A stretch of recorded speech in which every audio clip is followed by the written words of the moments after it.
moving right along. From Sesame Street, you went right into production planning for another program. Electric Company. Tell us about that. Lloyd Morissette called me, who was chairman of our board and co-founder with me of Children's Television Workshop. He became chairman of the board when we incorporated, and is still chairman of the board to this day. Called me and said the next big government thrust is going to be in reading, and we ought to develop a reading program. And I remember thinking, oh no. I was inundated with all kinds of things to do with Sesame Street. I made up an aphorism once that I've known success and I've known failure, and success is better in some respects because the phone never stops ringing, and it has its own, there are things you must do to sustain success, maintain and sustain. So Lloyd is saying, let's start another show. So I asked Sam Gibbon if he would like to lead that. Dave Connell would be the executive producer, but I asked Sam if he would like to lead the investigation of what we should do. And because of the three producers, the three key producers on Sesame Street, Sam was by far the most academic.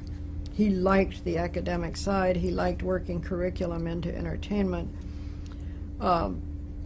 So he was the obvious one to lead the investigation.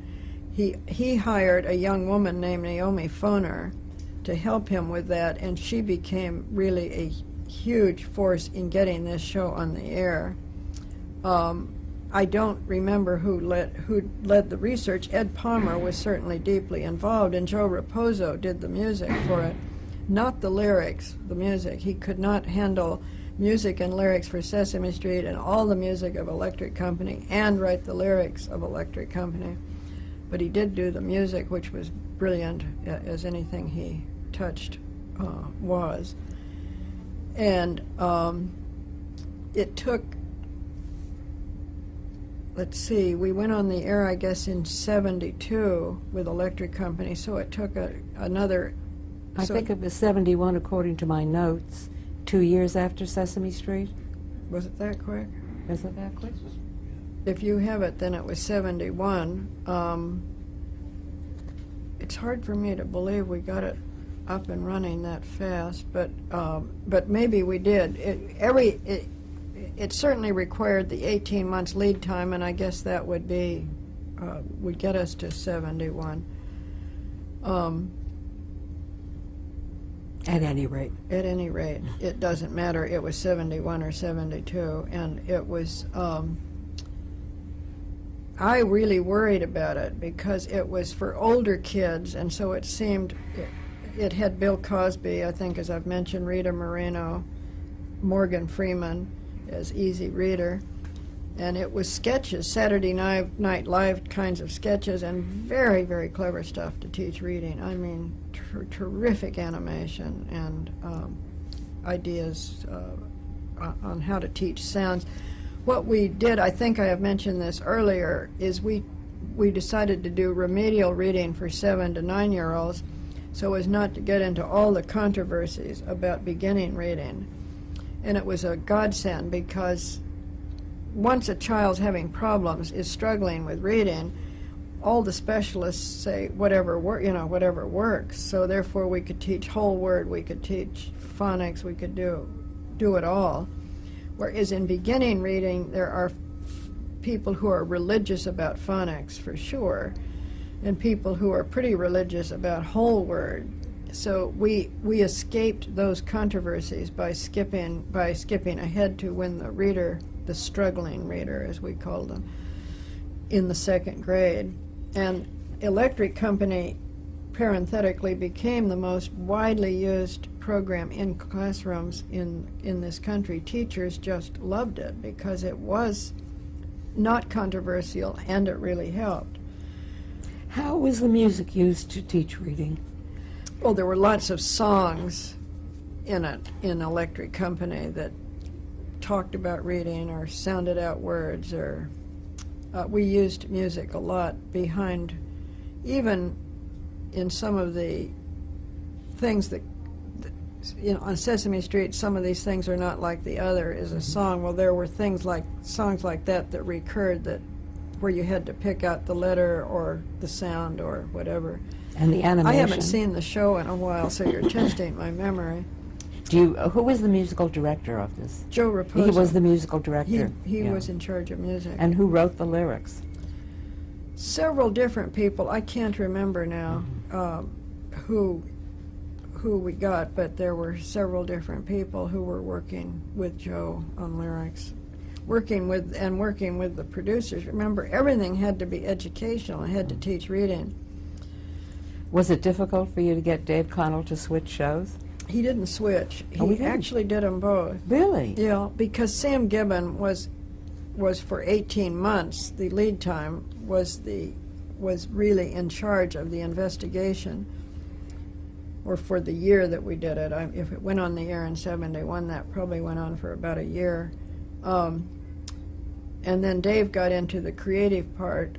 But by then, John Stone was really running Sesame Street, and we had Jeff Moss as head writer.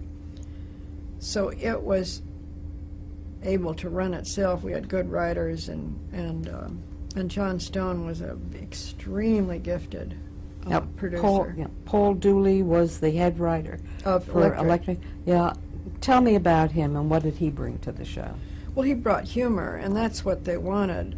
He didn't obviously know about reading. We had to have seminars for Electric Company, as we had for Sesame Street, in which the creative people attended to learn what they were supposed to be doing.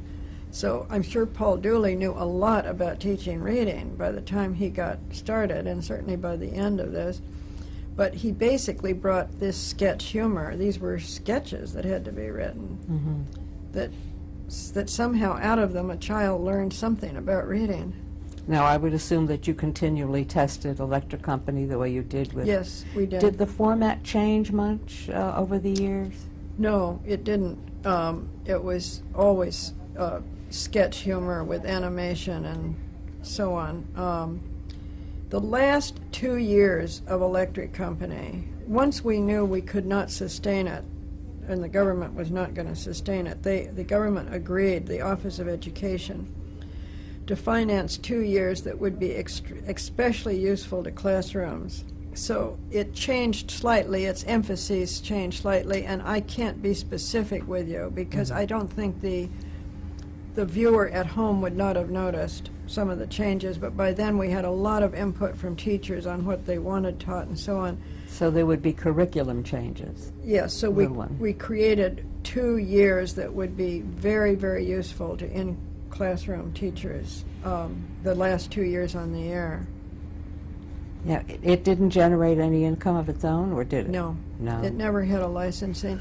We put out books, and we put out a lot of stuff, and it brought in a little income, but, you know, these shows cost millions, and we're talking it bringing in maybe 100,000 or 200,000 a year. Was it the financing that caused you to end it officially after 6 years? But it sure still was. went on in repeats. Yes, for another few years, Yeah. up into the 80s. Is there any talk of bringing it back at some point? Yes, with this digital channel, it will definitely come back. Well, what was your next challenge? The next one, alas, was Feeling Good. That was a health series for adults. There was great pressure. The second you do something like Sesame Street, you can't imagine the number of people that then say, what are you going to do for adults, and why don't you do something like this for adults? And I don't think anyone ever said how wonderful that you're creating an institution for children. You have to be everything, and you have to be good at everything. And money was available to do a health series for adults. From where? Well, from foundations and corporations and a government agency or two interested in health, maybe the National Institute of Health, I forget, but there was some government money, but it was there were foundations that were like Commonwealth Foundation and Exxon Corporation was interested in coming in on it. It was not so hard to raise the money because it was doing health information for adults was perceived as a good thing to do. Well, sure, but for all adults or just some? I mean, some adults are knowledgeable and others are Right. not. That created Well- big problems, which we didn't really foresee very well, that the amount of information had by the poor, where you wanted, and the lower socioeconomic groups, is less than the information had by the more affluent, well-educated. So it was, in the end, it was almost impossible because the people that could have benefited the most from it were in the lower socioeconomic groups. You can't make it on public television or any television if you've splintered the audience that way. And those adults are least apt to be watching public television at night. As I recall, it was opposite of a show called Tony, Orlando, and Dawn. Yeah. And so we thought, well, maybe we'll do it sort of like a soap opera, and so it had drama in it. And it just never, it didn't work. So we did it about, we did about 4 hours, broadcast about 4 hours, and the press just was all over us like we had committed a crime. I felt absolutely battered by the reviews in the press. And so after about 4 weeks, Sheila Nevins was working on the show, and she is now at HBO in charge of documentaries. And she came, I saw her at the elevators, and she said, "Isn't it a shame we can't take it off the air and start over?" And I went home and said, "Why can't we take it off the air and start over? I mean, I know that's not done, but this is the Children's Television Workshop. We're supposed to be an experimental laboratory. So why can't you say we've made a mistake and we're starting over?" And so I called the funders, all of whom loved the show and didn't want to see me take it off. But I said, "Look, I am convinced it would be better as a half hour with a host." The show didn't have a host, or male or female. It turned out we got Dick Cavett to host it and turned it into a half hour. But then the press jumped all over me again for taking it off the air and retooling it, saying that the show is so bad that they have forced her to take it off the air. And I want to say no one forced me to do anything. It was all my idea, and apparently it was a rotten idea, if I'm to believe the press. But we came back 4 weeks later, and everyone liked the show better, and it did pretty well, probably exclusively with the more affluent socioeconomic groups. I doubt that we ever reached the lower socioeconomic groups that we were trying to reach. But we at least could hold our heads up by the end of that season. You did reach the lower socioeconomic groups in Latin America, though, with something else. With Latin American Health Minutes. Tell me about that. Xerox wanted to put up, I was on the board of Xerox, but their interest in doing this was not related to my being on the board.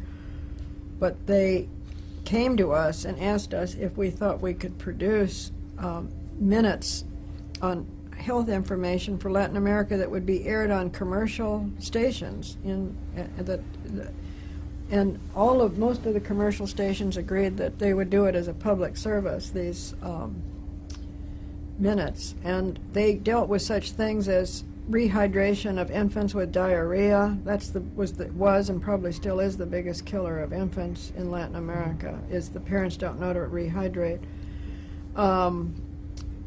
Breastfeeding, violence in the home, inoculations, all the kinds of things that you can think of that you can easily do in a minute, of course in Spanish, some in animation, some in live action. They were beautifully done. Jim Benjamin, I believe, from who I'd worked with in public broadcasting and whose brother Bud Benjamin was a legendary producer at CBS. Jim was at ABC, I think. And he came over and did those minutes for us, and they were absolutely knockout minutes and very successful and aired over and over again, with Xerox getting the credit at the end. Mm-hmm. This was brought to you by Xerox Corporation. And they have a lot of plants, and they're very big down in Latin America, so they wanted the association with this do-good. Do they still run? No, they only ran for 2 or 3 years, but nothing like that lasts, alas. But they're very good minutes. They could be put on the air tomorrow and still be relevant and look good too. Now, getting back to the Main Street, I know there are a lot of other things that have come out of the Children's Television Workshop, but we'll get to those later. After Electric Company and Feeling Good, the next one was what? The Lion, the Witch, and the Wardrobe? No, after Electric Company and Feeling Good was Best of Families. Oh, tell me about that. It was a drama series, I think, of maybe 7 episodes, 7 hours. The first episode was 2 hours, and then they went to an hour, and I think there were 7 in the series, of social history in New York at the turn of the century. So it was costumed drama, if you will. It was historical drama. It had a storyline. Ethel Wynot, who's a very well-known casting director in California and had been associated with a number of drama productions in the golden age of dramas on television, came east and lived here during that period to produce this. She hired someone to write the storyline. And there were researchers brought in, of course, because we put on in one episode a banquet of how the rich had because the Best of Families, I believe, had 3 different families: poor, middle class, and wealthy. It's possible it was only 2 families, rich and poor. I don't remember. I think it was 3. But I remember this banquet that was the rich family had. The costs of that were so fantastic. The overruns on this were without end. The lower income family was an Irish family. And I can't remember, as I say, I think there was a middle class family. William Hurt was one of the actors. A number of actors who later became quite well known were in it because Ethel knew all these people from being a casting director. She knew who was up and coming. Milo O'Shea, I remember, was the Irish father. In any case, it from the press and from the public, I would say it was rated as a B+. It was not an A, but it was okay. We didn't feel ashamed of it. I don't know why it didn't quite work the way it should have. Partially, it was, as I say, we got into overruns, and it was a little too ambitious, maybe, for what we had, for what we could spend on it. And when you're trying to work real social history into the drama, it tends to slow it down a bit. You can't make things up that didn't happen in terms of what's going on in the outside world, and you have to bring that in or you're not doing the educational job. Was this on public television or commercial? Public. So we did Best of Families, and then But that was an adult audience, wasn't it? You didn't name well, that we a called children. it family. It certainly was high school and up was how we looked at it. But after that, I said no more grown up, that we will dedicate ourselves to children, and we've never looked back from that decision. We do a parents magazine here that is sold. It is packaged with the Sesame Street magazine, a wonderful parents magazine. The online service that we'll provide will be aimed at parents and children, but that's different when you're aiming at parents as parents rather than trying to meet the entertainment or educational needs of grown-ups. I mean, parents are part of our business, part of what we know, part of what we can do. I went to some meeting somewhere in about 1980. Does anyone have the date when 321 Contact went on the air? Not the exact date. It was 1980. It went on the air in 80? Yeah, well, yes. Well, You have an All right. exact date? I think that's right. Then that means I went to a meeting in about 78. somewhere. And I don't know why I was there, but I remember meeting Carl Sagan, who said, "Why don't you do a science series for kids?" And I said to myself, what a wonderful idea. Because science is everything. I mean, it's so much interesting stuff you can do. So I came back. We tried to make a deal with Carl. He was not easy because he wanted ownerships and percentages and wanted to work in a way we don't work. And so we said bye-bye to him, but we were then launched on a science series for children. And that money was relatively easy to raise because you have the National Science Foundation and the Office of Education. There were many, many people, foundations, corporations, government agencies that were interested in public education of science. That was and is a big thing, the public education of science. And this fell into that category. Science is not even taught in schools in a regular way, so this was going to be the only science these 8 to 12-year-olds in many cases would get if we could get them to view the show. It was decided early on that we would teach everything. We wouldn't try to teach the way might be taught in school. We wouldn't have a chemistry line and a physics line. It would be teaching showing phenomenon, showing how things work, trying to motivate kids to ask why and get into why things work the way they do. Sam Gibbon, again, was put in charge of that project, and I'm pausing to think of names here, but I'll get to it in a minute. Sam Gibbon was put in charge of this. He was so articulate and wonderful in describing what he was going to do, but he could not get it done. And he was just paralyzed in execution, but not in articulating. He got so he wanted it perfect. And I said, Sam, it's not going to be perfect. He and Dave Connell, who was working with him, eventually recommended that we abandon the project. And I said, are you telling me the Children's Television Workshop cannot do a science show for children? And so I said, I will see that this gets done. We searched then for someone we could bring in, and we found Kathy. Her last name is, I think it was Melendez. Mendoza? Mendoza, sorry. Mendoza. Kathy Mendoza came in, who had done science projects. I forget exactly what her background was. She knew television and she knew science. She was a 10 strike for us. And she came in and using Sam's work, I mean, so that what he had done was not in vain at all. She just took off from what he had done and created a show without a lot of Sturm and Drang, a good show. So Sam didn't quite see it. It's like discoverers who are just on the brink and they die or say, I can't find it, and someone then builds on that work and sees it right away.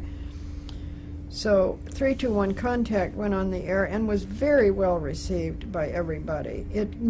These shows, these 8 to 12-year-old shows cannot build the kinds of audiences that Sesame Street has because older children do not watch educational television easily. You have to really entertain them. They have to think it's cool. And cool is not usually watching PBS. It's watching Nickelodeon or Cartoon Network or whatever. South Park? Yes, now South Park and how. And they have control of the remote. And they have control. They are totally in charge. Parents may think they have some rules, but the kids are in charge. So it's very hard to get a large audience, but you can get an audience, and we did for 3-2-1 Contact. And it went on for 2 or 3 seasons. We did maybe 3 seasons of 3-2-1, repeating some and so on. Well, how did you determine the curriculum for it? Again, with experts. We always how we do it is always pretty much the same. We start convening experts in the field. We hold seminars to educate the producers. we arrive at conclusions, we set goals, we do research in the field all while we're producing. We did not, with a 3-2-1 Contact or Square One TV, use the educational testing service to do pre and post testing, because there are technical reasons you don't do it for this kind of programming. But we did do research to find out, were they motivated, did they understand what we were doing, did they like it? And the 3-2-1 was very well liked by the children that watched it. It's fun to watch. What was the format like? It was like all of ours, not a storyline. It had, it's like a magazine show with shorter pieces. Yes. But it had one fictional thing in it, the Bloodhound Gang. And that was extremely popular. That ran about 5 minutes a day with a cliffhanger. It was a mystery show. And of course science was at the bottom of the mystery, but it was a group of kid detectives that were very attractive. And the Bloodhound Gang, if we could have figured out how to do it, and we just couldn't, could have been spun off in its own right as a show, and should have been, because kids like we ended up doing something like it with the Ghost Rider years later. I think 2 or 3 years later we did Square One TV. I think it went on the air in '83. Well, 87 to 94, according to my notes, with one season at HBO in 1988. No. No? That was Encyclopedia. Oh. Well, then my notes here are a little inaccurate. However, I think Square One TV went on the air in '83 or '84 or '80. Let me think this through. can you cut for 1 minute? Yeah, let's stop for a minute.